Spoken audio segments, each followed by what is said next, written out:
Good morning everyone. मेरा नाम जितेंद्र पाठारे है और मैं स्विस फैसिलिटी सर्विसेज की तरफ से यहाँ पे फायर की ट्रेनिंग देने आया हूँ। आपको फायर का ज्ञान होना ज़रूरी है। फायर क्या है, कोई बता सकता है? फायर क्या है? आग क्या है? आग एक त्रिकोण है। क्या है? आग एक त्रिकोण है, यानी ट्रायंगल ऑफ फायर। यानी तीन चीजें जब एक साथ आती है तब आग लगती है, और इन तीन चीजों में से हम एक को हटाते हैं तो आग क्या होती है? बुझती है। तो हमको बुझाना है। जब आग लगेगी तो बुझाना है, तो उसके लिए हमें क्या करना पड़ेगा? तीन चीजें कौन सी है? ट्रायंगल ऑफ फायर, आग एक त्रिकोण है। तो हीट पहला, ऑक्सीजन दूसरा, और फ्यूल। हीट यानी गर्मी, ऑक्सीजन हवा, और फ्यूल यानी ईंधन, यानी जिसको लगी हुई आग। बराबर कि नहीं? ये तीन चीजें अगर एक साथ आते हैं तो आग लगती है, और इन तीन चीजों में से हम एक को हटाते हैं तो आग बुझ जाती है। ठीक है? हीट को हटाने के लिए हम लोग क्या करेंगे? क्या करेंगे? अगर हीट को हटाना है, अगर आग को बुझाना है, तो हम हीट को अगर हटाते हैं तो कैसे हटाएंगे? कूलिंग करके। क्या करेंगे? कूलिंग करेंगे। यानी अगर साधारण आग है तो हम उसको पानी डाल के बुझा सकते हैं। बराबर कि नहीं? दूसरा, ऑक्सीजन को अगर हमको कट करना है तो कैसे करेंगे? ऑक्सीजन को हटाने के लिए हम लोग ब्लैंकेटिंग करेंगे। क्या करेंगे? ब्लैंकेटिंग। अगर ये पाउडर है तो क्या होगा? ये पाउडर, ड्राई केमिकल पाउडर की चादर हम लोग बिठाते हैं, यानी ब्लैंकेटिंग करते हैं, और आग क्या होती है? आग बुझ जाती है। बराबर कि नहीं? और तीसरा क्या है? फ्यूल, यानी जिसको लगी हुई आग। बराबर कि नहीं? आग के कितने प्रकार हैं? 5, 6। बराबर कि नहीं? लकड़े को लगी हुई आग, कपड़े को लगी हुई आग, फुट्टे को लगी हुई आग। हमारे पास क्या है ना ये सारी चीजें। ये साधारण आग होगी। अगर इसमें कोई इलेक्ट्रिकल फायर या लिक्विड फायर नहीं है तो ये आग एक साधारण है। और ये साधारण आग को हम लोग किससे बुझा सकते हैं? पानी से भी बुझा सकते हैं। बराबर कि नहीं? हमारे पास क्या है? कौन से इक्विपमेंट है? ये फायर एक्सटिंग्विशर। क्या है ये? फायर एक्सटिंग्विशर एक क्लास के लिए हम इस्तेमाल कर सकते हैं, यानी साधारण आग है तो हमारा फ्यूल क्या है? लकड़ा, कपड़ा, भुट्टा, ये सारे फ्यूल है। हम लोग पानी से भी आग को बुझा सकते हैं। बराबर। उसके बाद में बी क्लास ऑफ फायर, यानी liquid fire. Petrol, diesel, kerosene को लगी हुई आग को हम लोग क्या बोलेंगे? लिक्विड फायर बोलेंगे। क्या बोलेंगे?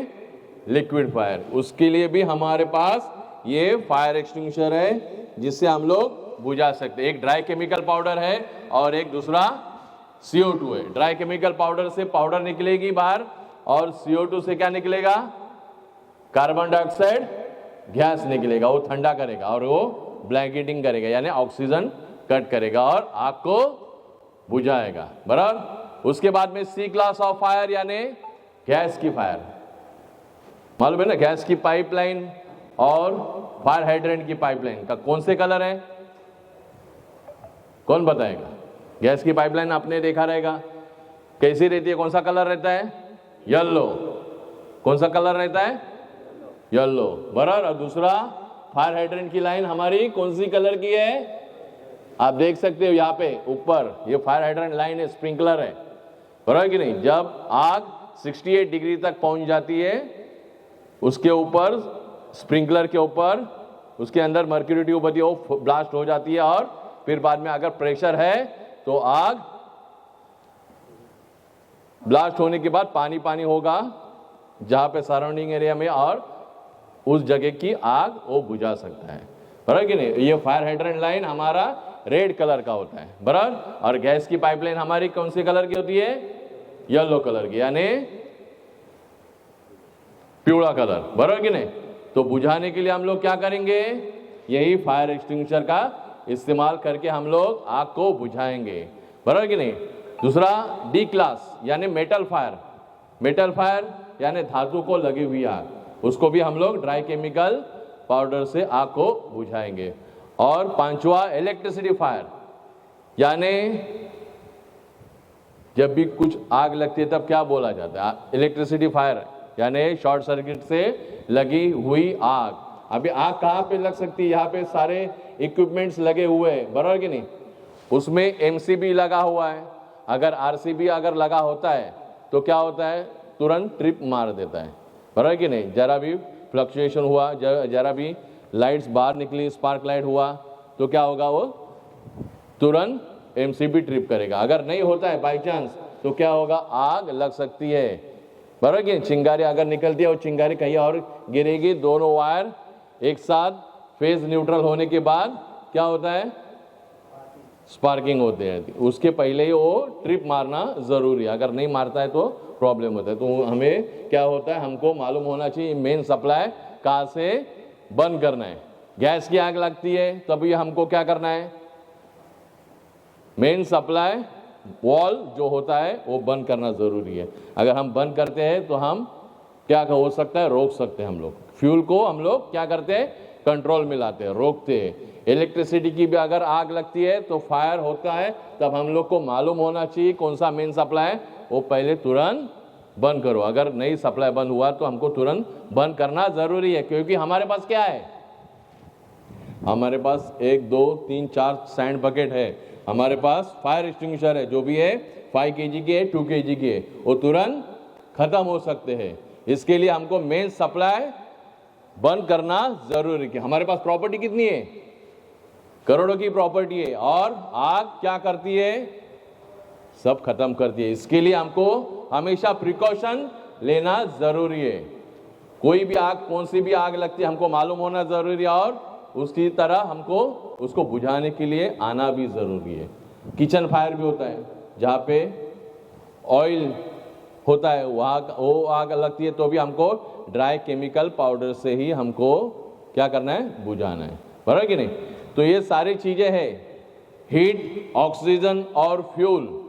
फ्यूल को ही आग लगती है, मगर आग लगने के बाद हमको बुझाना आना जरूरी है। तो हमारे पास क्या है, ये फायर एक्सटिंग्विशर, हमारे पास ये CO2 है, बराबर कि नहीं। जब बड़ी आग लगती है तब हमारे पास क्या है, सिस्टम लगा हुआ है, ये जो रेड कलर के पाइप है सब जगह पे, कौन से लगे हुए हैं, एक फायर हाइड्रेंट सिस्टम है जिसमें हमारे पास होज रील है, आप देख सकते हो वहां पे शटअप नोजल नीचे है और मेन वॉल है वहां पे, लेकिन उसमें अगर प्रेशर है तो प्रेशर से क्या होगा, पानी आएगा और हम लोग आग उस जगह क्या बुझा सकते हैं। अभी यहाँ पे अगर होज रील है, ड्रम है, तो ये कौन से कितने मीटर का है, 30 मीटर का है। तो हमको मालूम होना चाहिए कहाँ तक ये जा सकता है, यहाँ से लेफ्ट जाएगा और राइट भी जाएगा, बराबर कि नहीं। तो उतने डिस्टेंस तक हम लोग उसको बुझा सकते हैं। और बड़ी आग लगती है तब हमारे पास जो फायर हाइड्रेंट सिस्टम है, बाहर की तरफ कैनवास होस पाइप है, बराबर कि नहीं, उसके अंदर होस बॉक्स लगे हुए, 2 होस बॉक्स, एक होस बॉक्स में 2 कैनवास होस पाइप और एक ब्रांच पाइप लगा हुआ रहता है। उसको अटैच करने के बाद हम लोग बड़ी आग को भी बुझा सकते हैं, बराबर कि नहीं। उसके बाद ये बुझाना हुआ, हमें क्या करना है, कहीं पे भी अगर आग लगती है हम लोग क्या करेंगे, हमारे पास क्या बिठा हुआ है, और MCP क्या है, मालूम है सबको, MCP मैनुअल कॉल पॉइंट, बराबर कि मैनुअल कॉल पॉइंट हम लोग क्या करेंगे, प्रेस करेंगे कि यहाँ पे ऐसे ऐसे हुआ है, हादसा हुआ है, इसके लिए हम लोग क्या करते हैं, अलार्म बजाते हैं। MCP यानी मैनुअल कॉल पॉइंट। तो कहीं पे भी आवाज सुनाई देता है तो इसका एक ये है एड्रेसेबल पैनल होता है, कहाँ पे है ये आपको मालूम होना चाहिए। जो जब भी आवाज आता है उसमें से आवाज आएगा तो हमको एड्रेस मालूम होना चाहिए कि ये जगह पे कौन सा है, इनबाउंड एरिया में डिवाइस लगा हुआ है, वो ऑपरेट हुआ है। तब हम लोग कोई भी जो फायर मार्शल है वो यहाँ पे आएंगे और देखेंगे किस वजह से ये हादसा हुआ है, बराबर कि नहीं। हमारे पास स्मोक डिटेक्टर है, नहीं है ना। स्मोक डिटेक्टर अगर होते हैं तो पहले आग लगती है तब हम धुआं उसके अंदर चला जाता है, किस में चला जाता है, स्मोक डिटेक्टर के डिवाइस में चला जाता है और फिर बाद में वो एक्टिवेट होने के बाद सायरन बज जाता है। जैसे हमारे पास मेरे ख्याल से एमसीपी है ना, हाँ एमसीपी तो है वहाँ पे, मैनुअल कॉल पॉइंट है, तो हम लोग मैनुअली हमको क्या करना है, प्रेस करना है और सबको ये करना है। अभी हम लोग वो डोर ओपन करते हैं, कौन सा, fire exit door. Fire exit door किसके लिए है, इमरजेंसी एग्जिट होने के लिए। आग लगने के बाद हमें उसी रास्ते से फायर एग्जिट डोर से बाहर निकलना है। और वहां पे क्या है, असेंबली पॉइंट है। असेंबली पॉइंट के यहाँ पे हमको,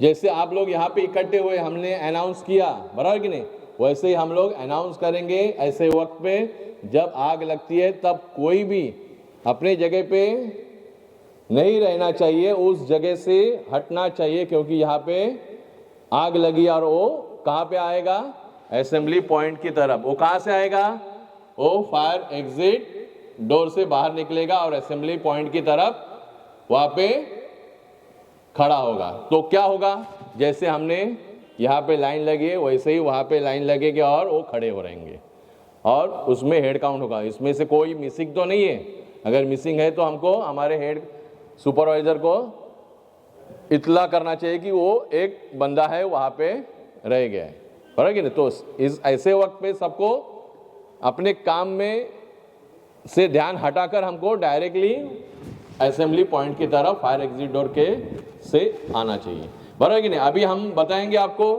कि आग लगती है तब हमें ये फायर एक्सटिंग्विशर कैसे इस्तेमाल करना है। कैसे इस्तेमाल करेंगे, कौन सा मेथड है मालूम है किसी को? फायर एक्सटिंग्विशर इस्तेमाल करने के लिए एक मेथड है, उस मेथड का नाम है पास। क्या नाम है, पास, PASS।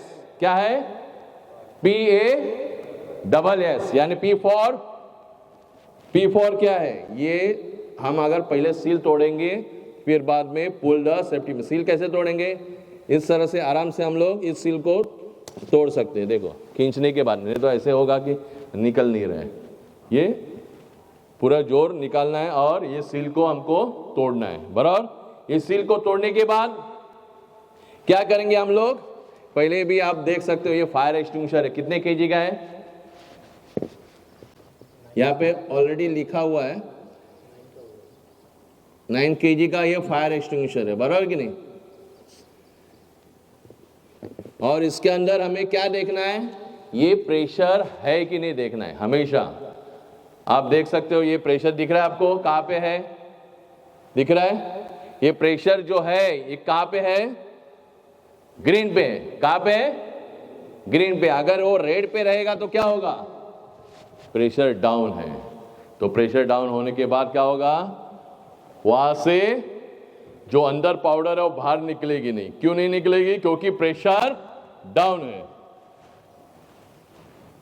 प्रेशर डाउन है। तो प्रेशर डाउन होने के बाद हम इसका इस्तेमाल नहीं कर सकते। ये सेम हमारे यहाँ पे फायर हाइड्रेंट सिस्टम है, अगर वो सिस्टम में प्रेशर नहीं है तो उसके अंदर से पानी बाहर नहीं आएगा। जितना लाइन में पानी है, पाइपलाइन में है पानी, उतना ही बाहर आएगा, लेकिन धीरे। लेकिन आग बुझने के लिए हमारे पास प्रेशर होना जरूरी है। अगर हमने यहाँ पे इक्विपमेंट सब जगह पे लगाए हैं, उस अगर इक्विपमेंट में अगर प्रेशर नहीं है तो हम लोग कोई भी आग बुझा नहीं पाएंगे, क्योंकि हमारे पास जो फायर एक्सटिंग्विशर है, हमारे पास जो फायर हाइड्रेंट सिस्टम है, उसमें प्रेशर होना जरूरी है, और प्रेशर चेक होना जरूरी है, और प्रेशर मेंटेन होना जरूरी है।